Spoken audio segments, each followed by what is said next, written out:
As long as I can remember, insomnia has been a part of my life. I can recall being just a little kid, around 4 or 5, sitting up in the dead of night listening to my old cassette radio. As I got older, that became my norm. I'd lie awake for an hour or two, long enough to realize sleep wasn't coming anytime soon, then I'd get up and find something quiet to do. Sometimes I'd listen to a cassette, sometimes I'd read, other times I'd play with toys. Reading or listening to tapes was what I preferred, and usually, around 3 or 4 in the morning, I'd finally drift off, only to wake up a few hours later to either go to work or school when I was younger. As the years went by, I tried just about everything to get a good night's sleep. If there was a home remedy or over-the-counter sleeping pill, I've tried it. They'd work for a little while, then slowly the insomnia would creep back in. I've even tried prescription meds, and though they came with worse side effects, they ended the same way. First, I'd spend more time lying there with my eyes shut than usual. Then I'd toss and turn for a while before finally passing out. But after a few days or weeks, I'd be back to staring at the ceiling, wishing for sleep. I tried rotating remedies and meds, one night chamomile tea, the next melatonin, then some Benadryl, hello, Hat Man. But nothing lasted, or worked well enough. The only thing that ever helped with any consistency was, well, the devil's lettuce. But I try not to rely on it too much. So when I had an important meeting or project, I'd smoke a bit and knock out early. But the rest of the time, I'm either staring at my ceiling, reading a book, listening to a podcast, or messing around on my phone. And yes, I've tried putting my phone in another room an hour before bed, no dice. If there's a remedy for insomnia, I've tried it. And if some mountain shaman claims to have a new cure, I'll give it a shot. So when I got an email from my old best friend from high school, an old email address telling me she had found the cure for insomnia, I didn't hesitate. I agreed to meet her in an empty parking lot at midnight to get this miracle cure. I know, I'm an idiot. Sue me. To be honest, I hadn't seen her in years, but we were close for like 8 years before we lost touch. She knew all about my insomnia, so it made sense she'd reach out when she found a supposed cure.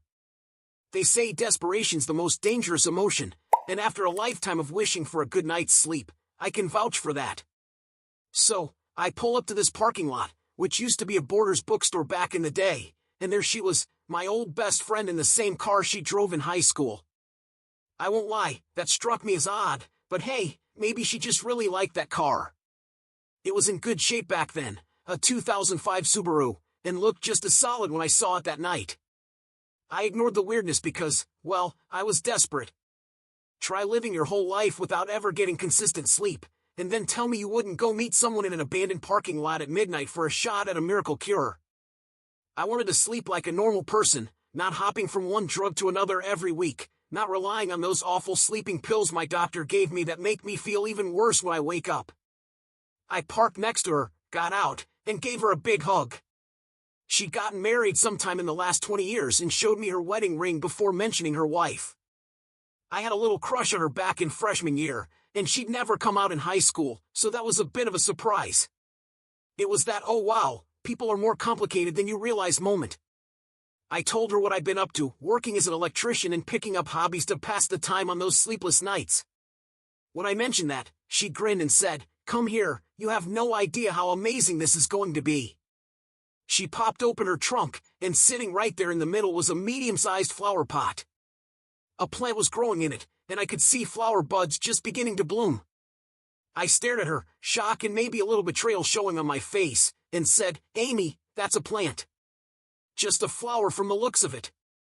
If you're gonna tell me to make tea, I've tried every sleep tea out there." She nodded, practically bouncing with excitement, and completely ignoring my frustration. "Not just any plant, James. This is a special type of moonflower, crossed with a blue pea butterfly flower. You probably don't care about the science, but basically, this will make you sleep and forget you ever had insomnia." I stared at her again, trying to find the right words for my disappointment. Finally, I asked, "How?" She pulled out a small plastic sandwich bag from her purse, revealing silvery blue flower petals. "Once the flowers start blooming, pick one at a time, dry them by hanging them upside down in a dry spot. When they're dry, grind them into a powder and sprinkle it all over your pillow." I interrupted, "My pillow? I'm not supposed to make tea or something? She laughed and said, nope. Just sprinkle the powder on your pillow whenever you're having trouble sleeping. And remember, you've got to water it every day. Don't slack off, or it won't work. I chuckled. She'd forgotten that I'd been put on ADHD meds our senior year and could never remember to take them.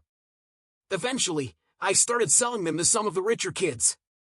When my mom found out, she was furious, grounded me for a few days, which was weird, because I'd expected something way worse if I ever got caught.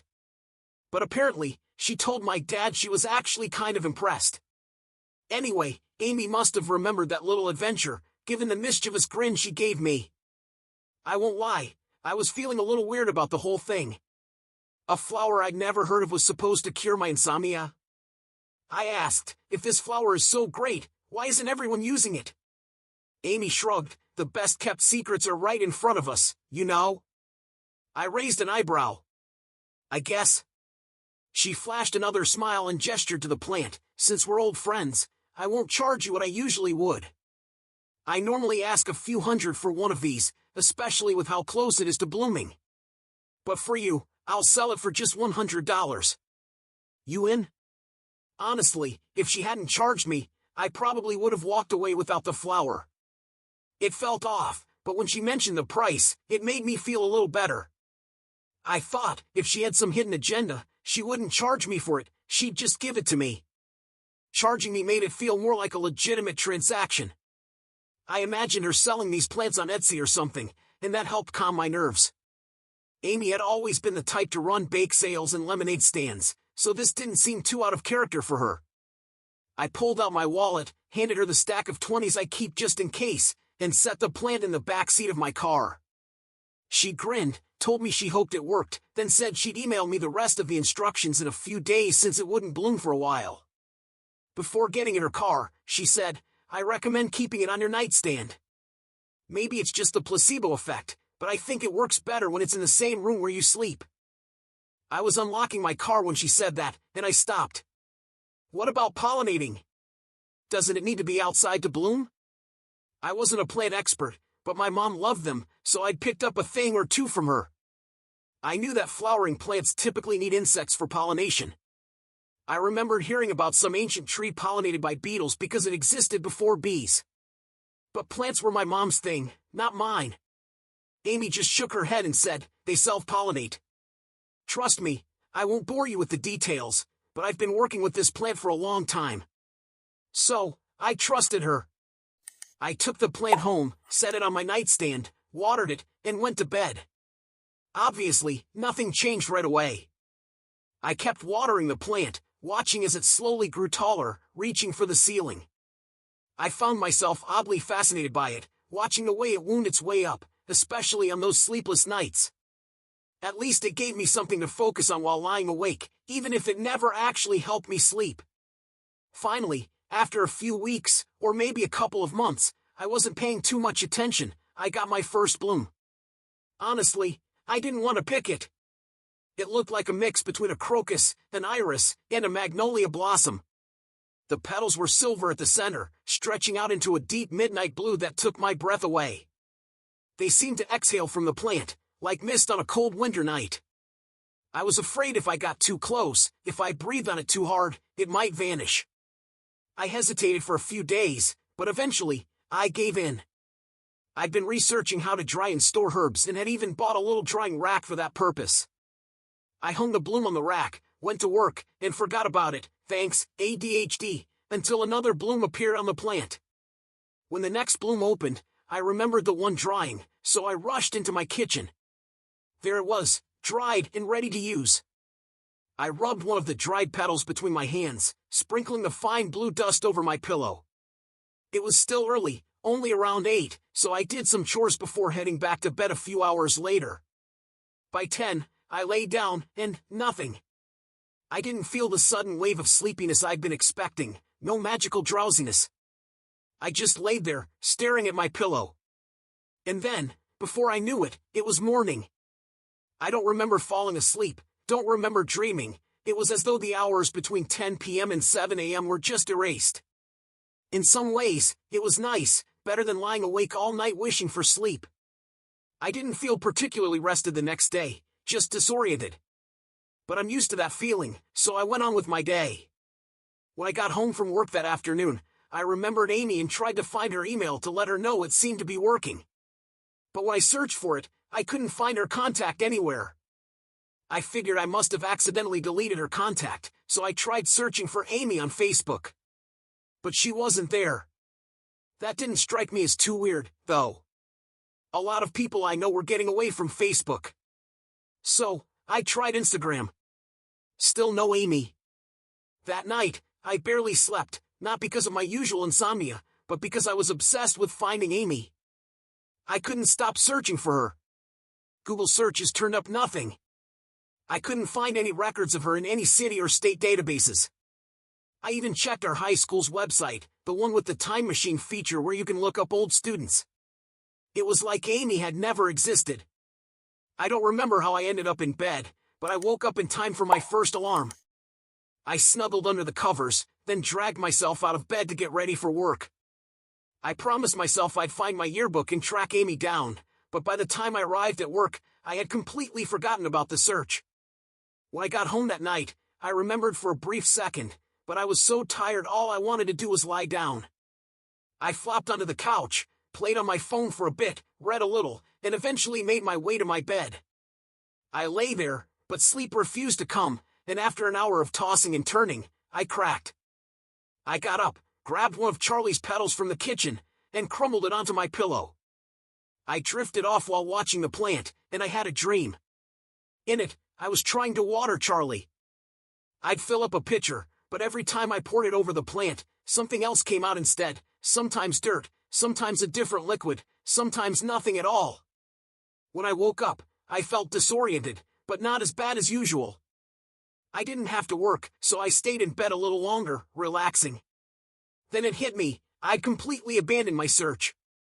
I leapt out of bed and raced to the garage. I dug through box after box until I found all 4 of my high school yearbooks. I flipped through them, looking for Amy, and in every single one, there she was. Crisis averted, I packed the boxes back up and went on with my day. As I've said before, I'm not the sharpest tool in the shed. I should have trusted my gut. I went on with my life, taking care of Charlie like it was just another part of my routine. I'd wake up, dump the remnants of my water glass into a soil, pluck new blooms, dry them, and then go about my day. At night, I'd sprinkle the powder on my pillow, lay down, and wake up in the morning.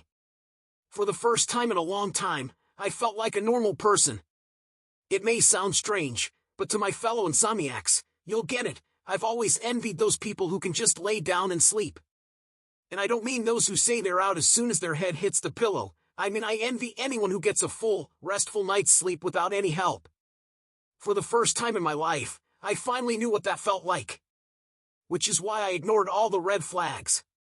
Some of the red flags are obvious, I'm sure. I bought a plant out of the back of a Subaru in a parking lot at night from someone I hadn't seen in almost 20 years, didn't do any research, and so on.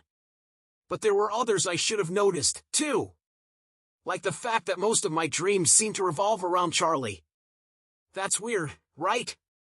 Nearly every night, my dreams were somehow about Charlie. At first, I thought it was just my subconscious, hyper-focused on the fact that I was finally getting regular sleep. Then there was the fact that sometimes I'd wake up in my bed without any memory of getting in.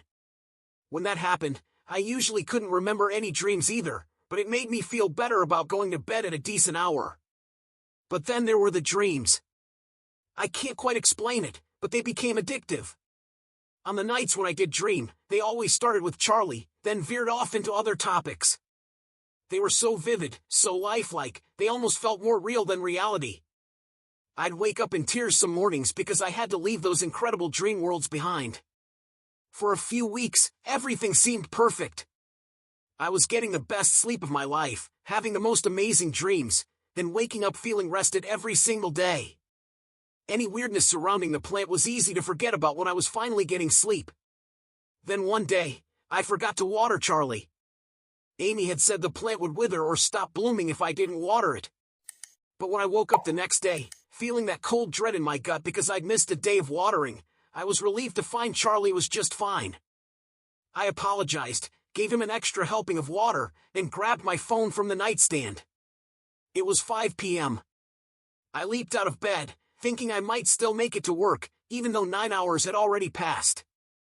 I stood there, confused and a little freaked out, because I've never slept for more than 8 or 10 hours, let alone almost 20. After standing there for a few minutes, still trying to process everything, I grabbed my phone again and called my boss. I told him I was sick and had accidentally overslept. I blamed it on some new medication, and he probably bought it. He gave me a warning, told me not to let it happen again, and that was that. But I wasn't just rattled, I felt this strange, gnawing terror that wouldn't let up. I went back to my yearbook, found Amy's name again, and decided to search just her last name this time. That's when I found something useful, her mom's Facebook profile. I sent her a message saying I knew Amy from high school and wanted to ask her something.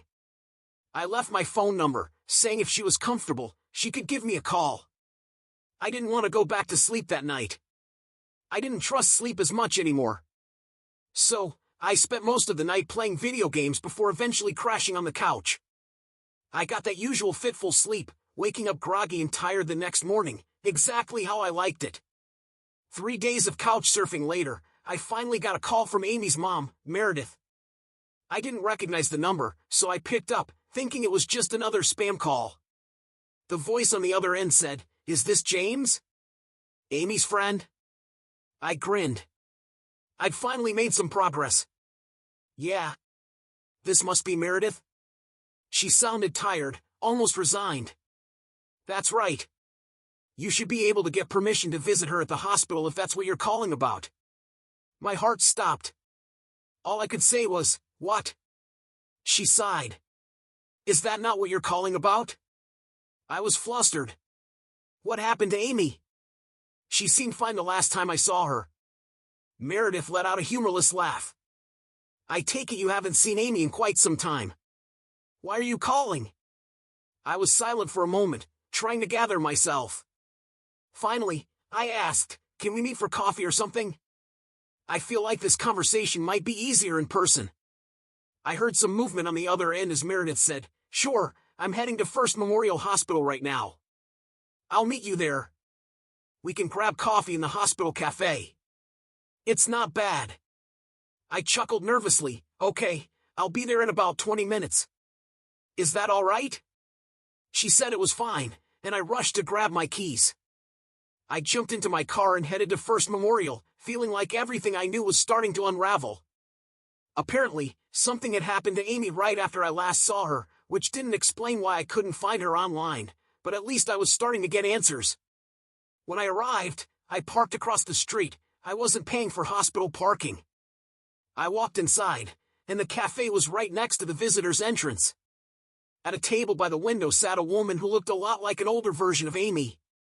I smiled and walked over to her, extending my hand for a shake. "Hi, ma'am. I'm James, Amy's friend." Meredith smiled sadly. "You can call me Meredith. I love that you youngsters always introduce yourselves as her friends. It makes me feel like maybe she'll wake up one day."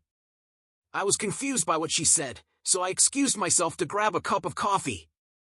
Once I had it in hand, she spoke again. "Do you want to walk up to her room with me? We can talk on the way." I agreed, and we made our way to the elevators.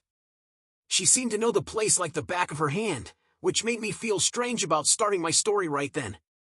I asked, "So, do you mind telling me what happened to her?" Meredith gave me a curious look but answered, "Well, you know she graduated high school and went abroad to study. She met her girlfriend there, they got engaged, and came back to the States together. About a year later, I got a call from Camilla. She said Amy hadn't been sleeping well for a while, but one day, Amy wouldn't wake up. She looked like she was sleeping peacefully, but she wouldn't wake up. We called an ambulance and she trailed off as we exited the elevator, and I could tell where the rest of the story was going. As we approached room 417, Meredith added, "So why are you here?" I thought all of Amy's close friends knew about this. Not to be rude, but she trailed off again, and I hesitated before speaking. "Okay, this is going to sound super weird, but please hear me out. I knew Amy in high school. We talked a bit after graduation, but we pretty much lost touch. Then a few months ago, I got an email from her. Meredith's eyebrows shot up in surprise as I said this. By the time I mentioned the email, they were practically in her hairline. She didn't believe me, and I couldn't really blame her. I continued, I responded to the email, and she said she had found this miracle cure for insomnia. I've been an insomniac for most of my life, so I was pretty hopeful. We met up, and she gave me... Meredith cut me off. She gave you a plant named Charlie. Her words hit me like a punch to the gut, and I staggered back, completely shocked. I hesitated for a moment, then said, well, yes, but no. I named the plant Charlie, but I never told her that. Meredith shook her head and opened the door to room 417, gesturing for me to step inside. The room was large, with 2 beds divided by a curtain. Amy was in one bed, looking exactly as she had the last time I saw her, a few months ago. In the other bed was a woman with dark hair and olive skin. They both looked as though they were asleep, like they might wake up at any moment. Meredith was watching me closely as she pulled out a chair and sat down. All right, she said, her voice heavy. I'll tell you the whole story. Amy got in a car wreck right before she left for the study abroad program. She suffered a traumatic brain injury and developed some pretty severe insomnia. When she came back from Italy, Cammy, she gestured toward the woman in the other bed, wasn't the only thing she brought back with her. They also brought back this plant, one they called Charlie. I never got a clear explanation on where it came from, but it was beautiful. It became their prized possession, sat on the mantel at their home, a place of honor. All Amy ever told me was that Charlie helped her sleep better. She explained the whole process to me and even offered me some of the flowers if I ever needed help sleeping. I had a bad feeling about it, though, so I turned her down. But she and Cammy adored that plant, so I didn't want to say anything to discourage it. Meredith paused, her voice wavering as she continued. Then after a while, Amy started having trouble getting up. She was sleeping longer, and she and Cammy were fighting a lot. I thought she was just depressed, honestly. I wrote it off as normal. I didn't. Her voice trailed off, and she sniffled. There was so much regret in her expression, so much grief. Then I got that call from Cammy, she said, shaking her head as if the memory was still raw. She kept saying something about Amy not doing it right. She kept talking about Charlie, but I didn't understand what she meant, so I didn't really pay attention. Amy was in a coma for 2 months before Cammy joined her. I don't know what happened. We cleared out their house and sold it when the doctors said they didn't think either of them would wake up anytime soon. I didn't even think about the plant. It wasn't until now. I felt myself sinking deeper into the chair beside her, unable to tear my eyes away from Amy and the woman in the other bed. Finally, I managed to say, Amy didn't come out in high school. Meredith nodded, her eyes distant. Right. She came out to me while she was abroad. I think she was scared to come out until she really knew for sure. I took a deep breath, feeling a heaviness settle in my chest. I never knew she was gay. But when I saw her a few weeks ago, she told me she'd gotten married. I don't remember her saying her wife's name, but she said she married a woman she met in college. Meredith leaned forward, her voice barely a whisper. I dream about her all the time. Dreams where she's holding Charlie and begging me to take him. She tells me how much she and Cammy miss me, and she begs me to join her. Tears welled up in her eyes, and I could see how painful those dreams were for her. She grabbed my wrist with surprising strength, her eyes searching mine. The dream stopped in September. I felt a cold weight settle in my stomach, and a part of me that had been clinging to a shred of hope that this was all just some twisted coincidence melted away into fear. I whispered, I saw Amy in September. Meredith nodded slowly, her expression grave. I can't help you, James. I'm sorry. I sagged back in my chair, feeling the weight of her words crushing me. You don't have any ideas? Anything that might help me figure this out? She shook her head, her face hardening into a mask of calm determination. No. I'm sorry. I need you to leave now. I can't have another person on my conscience. I wish you all the best, James. I left the hospital feeling hollow, like someone had just popped my birthday balloon. I understood just enough to know that this was completely insane, and I had no idea what was really going on. I wish I could give you a better ending, but I don't have one. I'm still watering Charlie every day, still dreaming about him when I use the petals. But I feel trapped. I can't sleep at all without the flower, but when I do use it, I sleep longer and longer each time. I hope I'm wrong, but I think I'm going to join Cammy and Amy before too long.